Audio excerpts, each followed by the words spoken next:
भारत कहां टूटा हुआ है? बीजेपी पूछ रही है टूटने का भारत कहां प्रयास टूटा हो हुआ रहा है? है। आप क्या अंधे हैं कि नहीं देख रहे हो? मैं कह रहा था कि भारत को तोड़ने का प्रयास चल रहा है, धर्म के आधार पर, क्षेत्र के आधार पर। मैं तमिलनाडु का हूं, भाषा के आधार पर, आर्थिक आधार पर दो पूंजीपतियों को सब कुछ देकर भारत भारत का आम आदमी जो है वो पीड़ित हो रहा है। ये सब भारत को तोड़ने का प्रयास है ये और तो हम कांग्रेस भारत को पार्टी का आरोप है ना जोड़ने का मणिशंकर अय्यर प्रयास जी। कर रहे हैं हर आपको लग क्षेत्र रहा में। है कि भारत टूटा हुआ है, लेकिन ये वहीं एक बड़ा सत्य वर्ग है जो जब भी ये चुनाव आता है वो भारत बीजेपी के ये पक्ष में वोट कर देता है। तो बीजेपी अगर देश को तोड़ रही होती तो इतना बड़ा मैंडेट उसको हर हिस्से से क्यों प्राप्त होता? ये सवाल भी पूछे जाते हैं।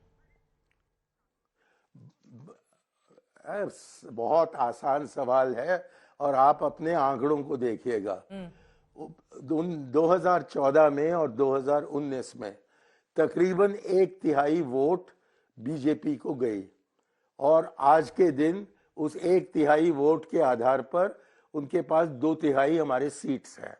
ये हमेशा रहा है हिंदुस्तान में, लेकिन इस पर मैं क्या कहते हैं, इसको उज्जवल करना चाहता हूं इस समय, ये बताने के लिए कि भारत में तकरीबन 80 से 85% आबादी एक धर्म से जुड़ी हुई है, लेकिन मोदी जी को 1/3 वोट मिलती है, जिसका मतलब बनता है कि तकरीबन 50% जो हमारी अक्सरियत है उन्होंने भाजपा का साथ नहीं दिया। तो जबकि वो अक़लियत को पकड़कर कुछ न कुछ जिहाद सब शब्द लगाकर उनको पीड़ित करती है, उनको असुरक्षित अपने को समझने का एक परिस्थिति बना रखती है, जबकि सीएए जैसे वो कानून बनाती हैं, तो लाजमी है कि हमारे अक़लियतें समझेंगे कि पार्टी सरकार उनके साथ नहीं है और हम उनको आश्वासन दे रहे हैं कि जैसा कि हम करते रहे 1947 से लेकर और उससे भी पहले हमारे स्वतंत्रता संग्राम में, हम उनके साथ हैं क्योंकि वो भारत के नागरिक हैं। हम नागरिकता के तरफ देखते हैं, धर्म के तरफ नहीं। धर्म जो है वो एक निजी बात है, ठीक है। और इसलिए हम समझते हैं कि हर हिंदुस्तानी का हक बनता है कि वो किसी न किसी धर्म पर अपनी आस्था रखे। लेकिन जहां तक कि नागरिकता का सवाल है, सलमान खुर्शीद जी की ओर से हाल ही में सबको समान राहुल गांधी की तुलना भगवान राम से की गई है। क्या आपको भी राहुल गांधी में राम दिखाई देते हैं? आपने सलमान खुर्शीद ने जो कहा है उसका जिक्र किया। मैं आपसे अनुरोध करता हूं कि आप ये सवाल सलमान से के सामने रखें।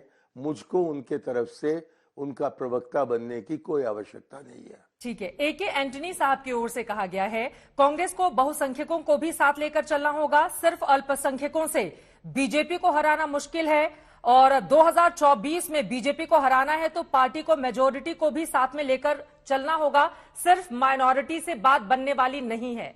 उनके इस बयान को आप किस तरह से देख रहे हैं? क्योंकि 2014 में भी एंटनी की कमेटी की एक रिपोर्ट आई थी जिसको लेकर ये बातें सामने आई थी, तब से लेकर आज तक कुछ बदला है कांग्रेस में? अगर आज भी उनको यही बातें करनी पड़ रही हैं तो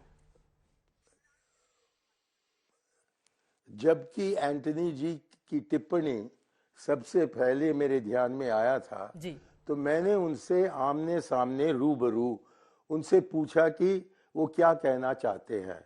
एंटनी जी का जवाब था कि मैं तो केरल के संबंध में बोल रहा था, क्योंकि केरल में यदि अनुसूचित जाति जनजाति को निकालकर आप देखें तो हिंदुओं का जो संख्या है वो तकरीबन उतना ही है जितना कि मुसलमान और क्रिश्चियंस को जोड़कर देखें। तो उन्होंने कहा कि मैं भारत के बारे में नहीं बात कर रहा था।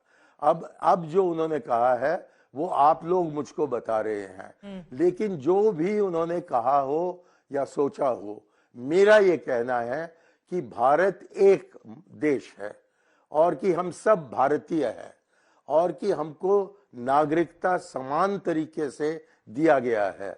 और ये भी संविधान बताता है कि आप जो भी धर्म से जुड़ना चाहते हो वो एक निजी बात है, कि सरकार या हुकूमत को इससे कोई लेना देना नहीं है।